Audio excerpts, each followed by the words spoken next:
is up? This is Real American Josh here, and I'm back with another episode of Game by Game predictions for teams. And this is perhaps this is definitely the one I'm most excited about, because this is my favorite team, the Miami Dolphins.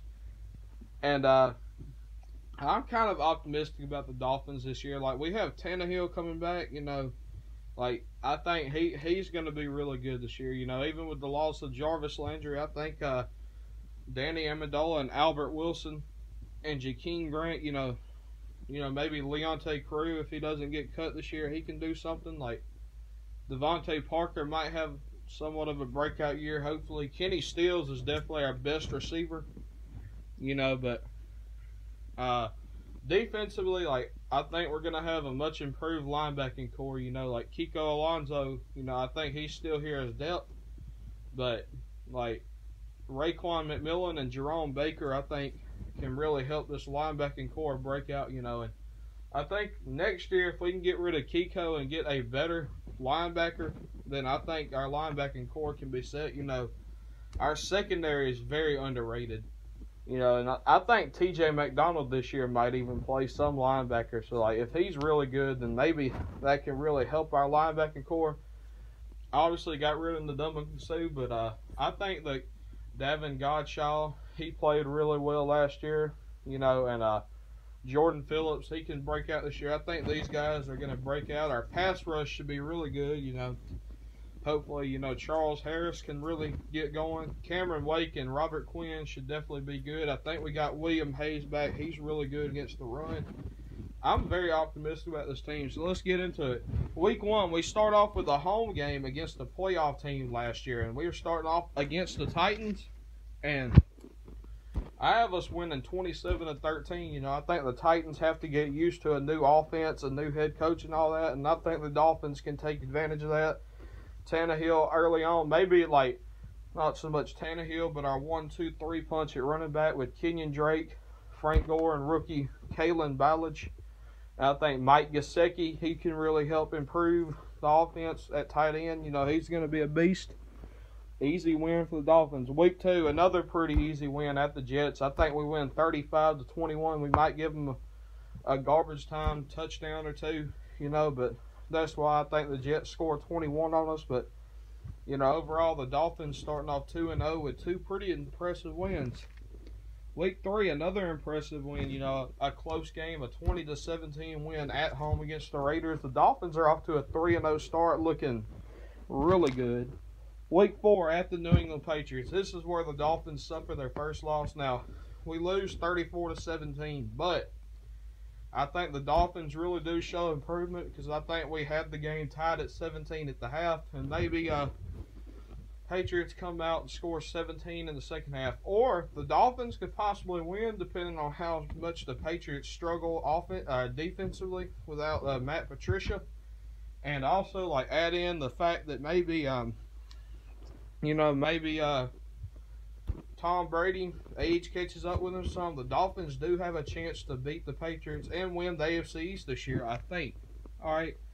Next week, if you've already watched my Bengals video, I have the Dolphins going on the road and beating the Bengals 24-13. So not bad, a 4-1 start. Week 5, another easy win. Well, surprisingly, it's a close game. I think the Bears can get some run game going with their 1-2 punch. But overall, new head coach, the Bears are a very talented team now. They're low-key talented. But, Dolphins win 31-24. A close win to improve to 5-1 on the season. But the Dolphins are looking good. And then the next week is a slip-up. Dolphins lose 23-13 at home against the Lions. I just think the Lions are a really talented team. Matt Stafford's a really good quarterback. And, that defense is pretty decent. I think this year the Lions are able to find some run game with LeGarrette Blount and Kerryon Johnson in that backfield. Theo Riddick catching passes out of the backfield. That's something the Dolphins are known to struggle with, is pass catching backs. And we know Kerryon Johnson and Theo Riddick can do that. Amir Abdullah, he can do that pretty decently. And the Dolphins have struggled to stop the run, and I think that really helps the Lions, especially LeGarrette Blount. The Dolphins have definitely struggled a lot against LeGarrette Blount. And that's something that the not the Patriots, the Lions take advantage of. Now they're gonna have to get used to that new defense from Matt Patricia, but overall, I think the Lions are just slightly more talented than my Dolphins. That's a loss for the Dolphins, unfortunately. Yeah. Next game at the Texans on Thursday Night Football. That's not going to be fun to watch. Texans win this game 35-10. They just dominate the Dolphins. Tannehill might throw two or three interceptions. You know, that was the first team he ever played in his NFL career was the Texans in a regular season game. And he threw 3 interceptions in that game. And the Texans, I think, are better since then. You know, still got a very good defense. But now they have a really dynamic quarterback in Deshaun Watson, you know. That's just not going to be a fun game for me to watch at all, as my Dolphins get wrecked by the Texans. But it wouldn't surprise me. And if there is someone I'd rather lose to, it would be a good team like the Texans, and to watch us get wrecked by the Ravens on Thursday Night Football like last year, or watch us get wrecked by the Panthers on Monday Night Football like last year. You know, like I'd rather watch us get wrecked by. Well, the Panthers were a good team. You know, they are a good team, but I'd rather watch us get wrecked, because at least I can have the pleasure and entertainment of watching a dynamic quarterback like Deshaun Watson play, even if it is wrecking my Dolphins, you know. Next game at home against the Jets. Dolphins win this game 24-10. It's going to be a close game until late. The Dolphins can, like, pull away, you know, and win. Yeah. Next game at the Packers. A lot of people think the Dolphins can pull this upset, and so do I. I got the Dolphins winning 30-28 on the road at the Packers. Now, you know, like, I just think we can do it, you know. That is a win the Dolphins would pull off. Like, the Dolphins tend to pull off those wins that they're not supposed to. And this is it. I mean, this is the win the Dolphins are not supposed to pull off. So a 30-28 win for the Dolphins. Next game at the Colts, an easy 28-10 win over the Colts. The Colts just are not going to be very good at all. They may be the NFL's worst team this year. Possibly. Like, there's really no talent on that roster whatsoever. Like, it's not good. Next game at home against the Bills. How about it? The Dolphins win 31-21. The Bills have had our number over the last few years, but in the end, I mean, why not? We win 31-21, and at this point, we're competing for the number 1 seed in the AFC. Like, we are a good team. Like, next game at home against the Patriots, the Dolphins make a statement here with a 41-14 butt whooping of the Patriots. This is like where the Dolphins, last year they kind of made a statement saying that they can compete with the Patriots even with Jay Cutler at quarterback. This year it's Ryan Tannehill at quarterback, and the Dolphins are an improved team defensively, definitely. So why not? Why not just go ahead and whoop the Patriots? All right. These last 3 games are going to determine if the Dolphins are for real. That first game is at the Vikings, and I'm sorry. Our offense, you know, Tannehill's I think he's a good quarterback. I think he can get the job done. Our offense just doesn't have enough to beat the Vikings. The Vikings win this game 27-10 over us. Like, you know, like, I hate to do that. You know, I think Kirk Cousins is going to be a really good quarterback with, I think, one of the NFL's most dynamic offenses. You know, Dalvin Cook will be back. They still have Latavius Murray. You know, that's just a talented team. And they beat us. Next game. At home against the Jaguars, and another loss for us, even with Blake Bortles. Like, this is a very winnable game for the Dolphins, mostly because it's at home and we're playing Blake Bortles. But I think this is the year Blake Bortles breaks out and really shows everybody that he is the franchise quarterback for the Jaguars. I think he still has it, and that's why I have the Dolphins losing 29-10 here.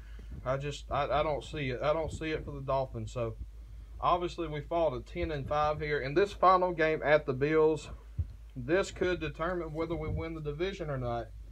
But I think our offense just comes out sluggish. We're still a potential playoff team, but I think the offense just comes out and struggles too much in a 17-7 loss.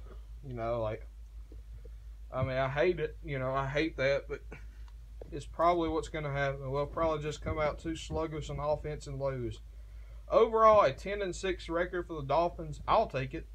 And a potential playoff appearance, I'll take it. Now, hopefully, like, being 10-3 and dropping 3 straight at the end of the season, hopefully that does not signal that, you know, that's us dropping out of the playoffs.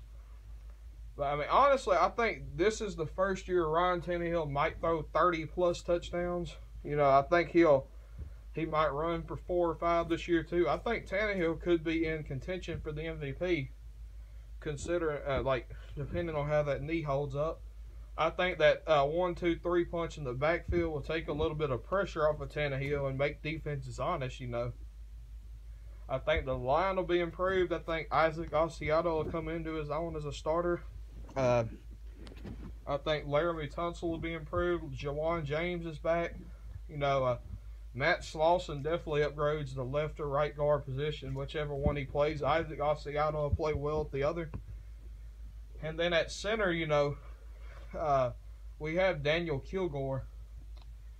All right, so, like, I don't know. I think he might be about the same as Mike Pouncey. You know, obviously, Tannehill will start at quarterback. The tailback will be Kenyon Drake. The tight end, Mike Gesicki. Receivers, Devontae Parker, Kenny Stills. I'm going to say Albert Wilson starts at slot receiver, but it could be Danny Amendola. And on defense, you know, Davin Godshaw and Jordan Phillips at D tackle. The ends will be Cameron Wake and Robert Quinn probably. Linebackers, I'm guessing middle linebacker will be Raekwon McMillan. Outside linebackers will be Kiko Alonso and Jerome Baker. At cornerback, I'm going to say Xavier Howard and Tony Lippett will probably be the corners. The safeties will be Minka Fitzpatrick and Rashad Jones. And I think makes up a pretty decent defense, you know. Like, I honestly think this team has a chance to compete, you know. But final record 10-6 and a potential return to the playoffs for Adam Gase. I still think he's a good coach.